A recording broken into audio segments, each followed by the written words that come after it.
Hello दोस्तों, आज हम लोग नॉर्सेट एग्ज़ाम के कुछ प्रीवियस ईयर क्वेश्चंस को सॉल्व करेंगे।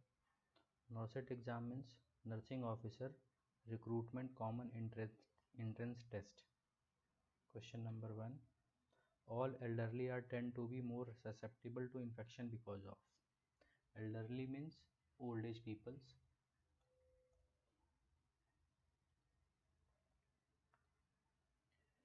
Option number 1, a decline in immune function. Option 2, poor nutritional status. C, lack of exercises.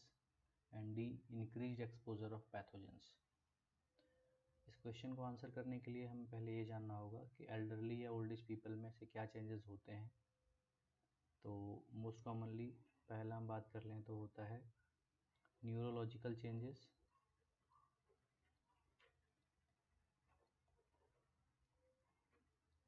जैसे मेमोरी लॉस, फॉरगेटफुलनेस,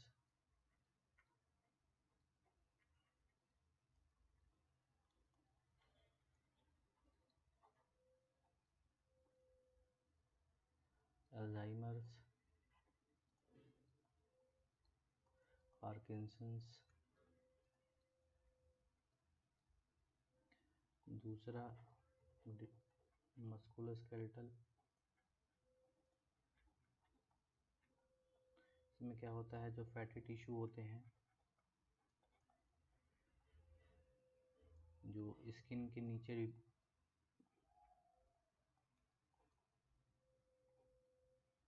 डिपॉजिटेड होते हैं, उनकी थिनिंग होने लगती है।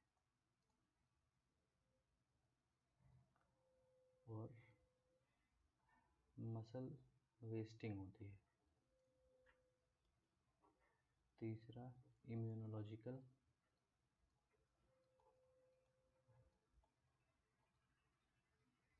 जिससे इनकी रोग से लड़ने की क्षमता कमज़ोर हो जाती है।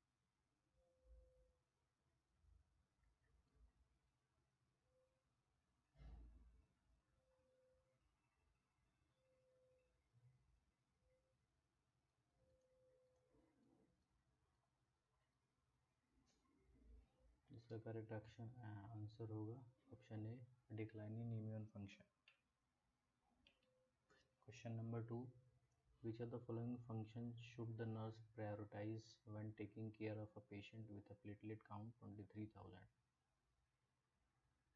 तो आपको पता है प्लेटलेट काउंट नॉर्मल कितना होता है। नॉर्मल प्लेटलेट काउंट की जो रेंज होती है वो है आपकी 1.5 टू 4.5 लैक्स पर मिलीमीटर क्यूब। और अगर प्लेटलेट काउंट्स हमारे कम हैं तो उससे क्या होगा, ये पता करने के लिए हमें पहले ये पता होना चाहिए प्लेटलेट का फंक्शन क्या होता है।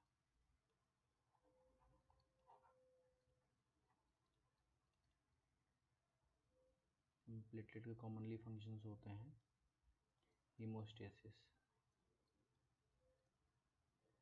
अब होम्योस्टेसिस से कंफ्यूज मत कर जाना, होम्योस्टेसिस ये बिल्कुल अलग टर्मिनोलॉजी है। इसका मतलब होता है हमारा इंटरनल इक्विलिब्रियम को मेंटेन करना, या हमारी बॉडी जिस भी स्टेज में है उस स्टेज को इंटरनल एनवायरनमेंट मेंटेन करना। हीमोस्टेसिस मीन्स ब्लीडिंग को रोकना। नेक्स्ट फंक्शन है थ्रोम्बोस फॉर्मेशन।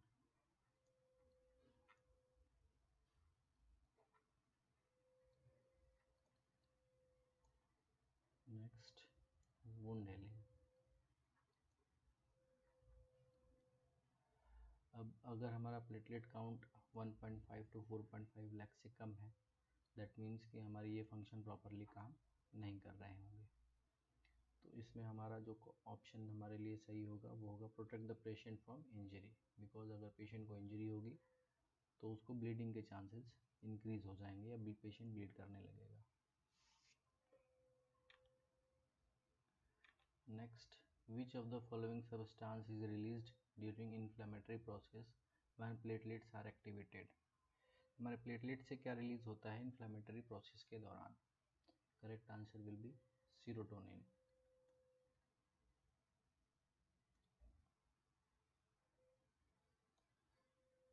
वैसे प्लेटलेट से हिस्टामिन भी रिलीज होता है, सीरोटोनिन भी रिलीज होता है और ब्रेडिकाइनिन भी रिलीज होता है। लेकिन जिस बुक से ये क्वेश्चन उठाया गया है उसमें करेक्ट ऑप्शन सीरोटोनिन दिया गया है। Next, ABO blood grouping was first discovered और डिस्क्राइब्ड बाय। ये मेमोरी बेस्ड क्वेश्चन है, ये आपको याद करना है। Correct option will be option B, Karl Landsteiner. अगर इसकी जगह पूछा जाता कि RH factor was discovered bye,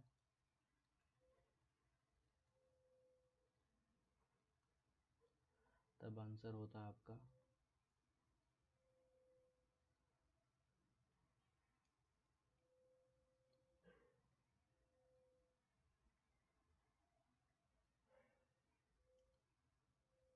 Karl Landsteiner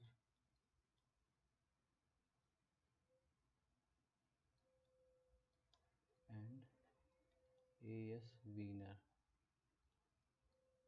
ये दो लोगों ने मिलकर RH फैक्टर डिस्कवर्ड किया था। और अगर हम पूछें आपसे कि ब्लड सर्कुलेशन किसने डिस्कवर्ड किया था या डिस्क्राइब किया था,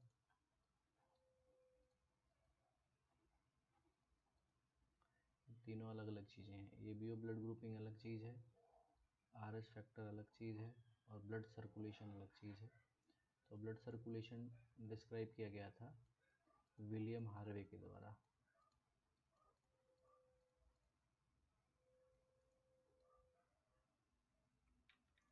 next question, which blood group can be administered to a patient in emergency when his blood group is not known. ऐसे पेशेंट में हम कौन सा ब्लड ग्रुप एडमिनिस्टर करेंगे जिसका ब्लड ग्रुप हमें पता नहीं है। इसके लिए आपको पता होगा universal donor and universal acceptor. अगर आपको ये पता है तो आप आराम से इस क्वेश्चन का आंसर कर सकते हैं। Universal donor and universal acceptor. पता है आपको यूनिवर्सल डोनर किसे बोलते हैं? O negative. Universal acceptor AB positive. इस क्वेश्चन का आंसर होगा हमारे option number D, O negative. क्योंकि ये पर्सन किसी को भी ब्लड दे सकता है, तो जिस केस में हमें नहीं पता कि पेशेंट का ब्लड ग्रुप क्या है तो उस पेशेंट को हम O नेगेटिव एडमिनिस्टर कर सकते हैं। Thank you and please do like and subscribe my channel.